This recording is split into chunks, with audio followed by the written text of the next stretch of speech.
کس کے ساتھ کس نے زیادتی کی، ایک تو ہم یہ بھی فائنڈ آؤٹ کرنے کی کوشش کریں گے، اور دوسری جانب یہ کہ کیا میسج جاتا ہے کہ ہم کس طرح سے اپنے بھائیوں کے ساتھ سلوک کرتے ہیں، کس طرح سے آپس میں طلبہ تنظیمیں دوسروں کے ساتھ پیش آ رہی ہیں۔ تو یہ ساری چیزیں جب دنیا دیکھے گی تو ہمارے پر کیا کہے گی؟ آپ ذرا آگاہ کیجئے گا حسن صاحب۔ Thank you. میں سب سے پہلے 24 نیوز کا شکریہ ادا کرنا چاہتا ہوں کہ انہوں نے ہمیں پوائنٹ آف ویو رکھنے کے لیے یہاں پہ بلایا۔ تو سب سے پہلے میں آج یہ بتانا چاہوں گا کہ آج پنجاب یونیورسٹی میں ہم نے تقریباً 2-3 ہفتے سے پہلے پنجاب یونیورسٹی کی وی سی سے اپروول لیا تھا کہ ہم یہاں پہ پاکستان کلچر ڈے کرا رہے ہیں 23 مارچ کے حوالے سے۔ 22 مارچ کو جمعیت خود ریلی کر رہی تھی تو 23 کو یونیورسٹی آف تھا، تو اس وجہ سے ہم نہیں کر 21 کو ہم نے رکھا ہے۔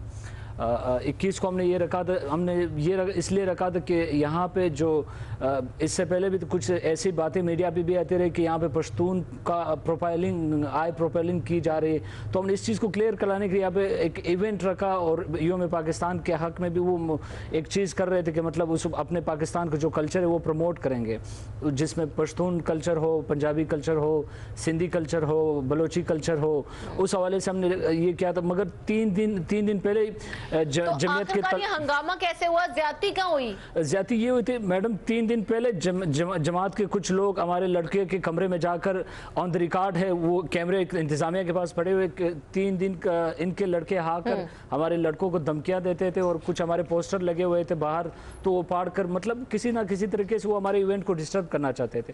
مگر آج ہمارا ایونٹ سٹارٹ ہو تو ہائر ایجوکیشن کے سید رضا علی گیلانی صاحب بھی آئے تھے، تو وہ بیٹھے ہوئے تھے۔ اس ٹائم ہم نے ان سے بھی یہ شکایت کی کہ سر ہمارے یہاں پہ جو پروگرام ارینج کیا تھا 2 ہفتے پہلے ہم نے یہاں سے وی سی سے اپروول لیا اور انتظامیہ سے، تو سر آپ ان کو سمجھائے۔ ہمارے ساتھ بھی انہوں نے ایک ٹینٹ لگا دیا اور زور سے مطلب جمعیت کے ترانے لگانے شروع کر دیے، تو ان سے بھی یہ شکایت کی۔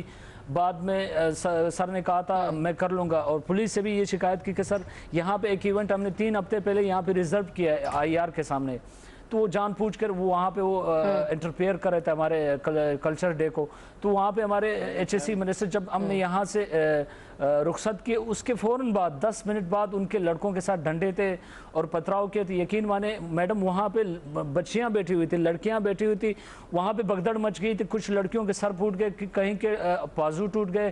ہمارے تقریباً 12 لڑکے، ان میں 4 لڑکے بہت زیادہ سیریس ہے، جناح ہاسپٹل میں۔ تو اس طرح کے واقعات اگر ہوتے رہے، کیسر صاحب کہہ رہے تھے کہ یہ دہشت گرد نہیں کہہ سکتے، دہشت گرد ہم نے یہ ڈکلیئر نہیں کیا۔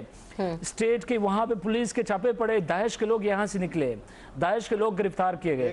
اور کیسر صاحب، میں نے آپ کو بات کرنے کا، یہاں پہ کیسر صاحب کہہ رہے تھے کہ ہمارے تنظیم میں بلوچ بھی ہے، پشتون بھی ہے۔ ہمارے علاقے میں بات مکمل کرنے دیگا۔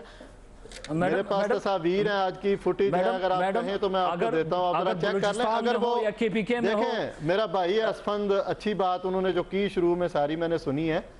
معاملہ یہ ہے کہ یہ دیکھیں کہ اگر اسلامی جمعیت طلبہ وہاں پر یوم پاکستان کے حوالے سے کیمپ لگا رہی ہے، انتظامیہ سے اجازت لے چکی ہے، بتا چکی ہے، مجھے یہ بتائیں سمیہ رحیل قاضی صاحبہ کا لیکچر تھا وہاں پر، خواتین پر تشدد، خواتین کا پروگرام، میرے پاس فوٹیج ہے، تصاویر ہیں، اور وہ طلبہ کی بھی تصاویر موجود ہیں، میں اسفند صاحب کو دے کے جاؤں گا۔ ایسا نہیں ہے، اسلامی جمیت، میں جو عرض کرنا چاہ رہا تھا، اسلامی جمیت طلبہ، کسی کی بھی بات نہیں سمجھتی۔ حسن صاحب رکیے گا، کیسر صاحب رکیے، اگر اتنی لمبی اتنے سوال ہوگا تو بات کو ظاہر نہیں کی جا سکتی نا۔ میں صرف یہ کہنا چاہتا ہوں، آن دی ریکارڈ میڈیا بھی وہاں پہ موجود تھی، انتظامیہ بھی موجود تھی وہاں پہ، اور پولیس بھی موجود تھی۔ جمعیت کا اٹیک کرنے کے بعد انتظامیہ اور پولیس خاموش تماشائی وہاں پہ رہے، اور جب وہاں پہ کچھ لڑکوں نے ریزسٹنس شو کیا، کاروائی جو ہے، جو بھی غنڈہ گردی میں ملوث تھا، یہ جو بھی اس کاروائی میں ملوث تھا، چاہے اس کا کسی بھی جماعت سے تعلق ہو یا کسی جماعت سے تعلق نہ بھی ہو، وہ ایک عام طالب علم کیوں نہ ہو، اس کے خلاف کاروائی ضرور ہونی چاہیے۔